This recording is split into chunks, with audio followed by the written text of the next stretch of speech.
ರಾಜ್ಯ ಕಾಂಗ್ರೆಸ್ನಲ್ಲಿ ನಾಯಕತ್ವ ಹಾಗೂ ಅಧಿಕಾರ ಹಂಚಿಕೆ ವಿಚಾರದ ಗೊಂದಲಗಳ ನಡುವೆಯೇ ಹುಬ್ಬಳ್ಳಿಯಲ್ಲಿ ಅಹಿಂದ ಸಮಾವೇಶ ನಡೆಸುವ ವಿಚಾರ ಹೊಸ ರಾಜಕೀಯ ಚರ್ಚೆಗೆ ಕಾರಣವಾಗಿದೆ.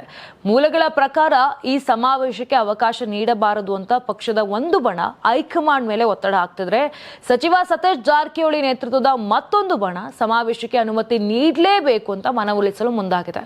ಈ ಹಿನ್ನೆಲೆಯಲ್ಲಿ ನವದೆಹಲಿಯಲ್ಲಿ ಸಚಿವರಾದ ಸತೀಶ್ ಜಾರಕಿಹೊಳಿ ಮತ್ತು ಎಚ್ ಸಿ ಮಹದೇವಪ್ಪ ಅವರು ಎಐಸಿಸಿ ಅಧ್ಯಕ್ಷ ಮಲ್ಲಿಕಾರ್ಜುನ ಖರ್ಗೆ ಹಾಗೂ ರಾಜ್ಯ ಉಸ್ತುವಾರಿ ರಣದೀಪ್ ಸಿಂಗ್ ಸುರ್ಜೇವಾಲಾ ಅವರನ್ನ ಭೇಟಿ ಮಾಡಿ ಸಮಾವೇಶದ ಅಗತ್ಯತೆಯನ್ನ ವಿವರಿಸಿದ್ದಾರೆ ಅಂತ ಹೇಳಲಾಗ್ತಾ ಇದೆ.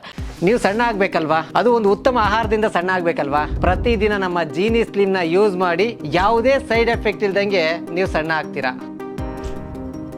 ಇನ್ನೊಂದು ಕಡೆ ಪಕ್ಷದ ಮತ್ತೊಂದು ಬಣ ಜಾತಿ ಆಧಾರಿತ ಸಮಾವೇಶಗಳಿಗೆ ಅವಕಾಶ ನೀಡಿದ್ರೆ ಪಕ್ಷಕ್ಕೆ ಹಾನಿ ಆಗಬಹುದು ಅಂತ ವಿರೋಧವನ್ನ ವ್ಯಕ್ತಪಡಿಸ್ತಾ ಇದೆ ಅಂತ ತಿಳಿದು ಬಂದಿದೆ. ಇನ್ನು ಅಹಿಂದ ಸಮಾವೇಶಕ್ಕೆ ಇತಿಹಾಸಾತ್ಮಕ ಹಿನ್ನೆಲೆ ಕೂಡ ಇದೆ.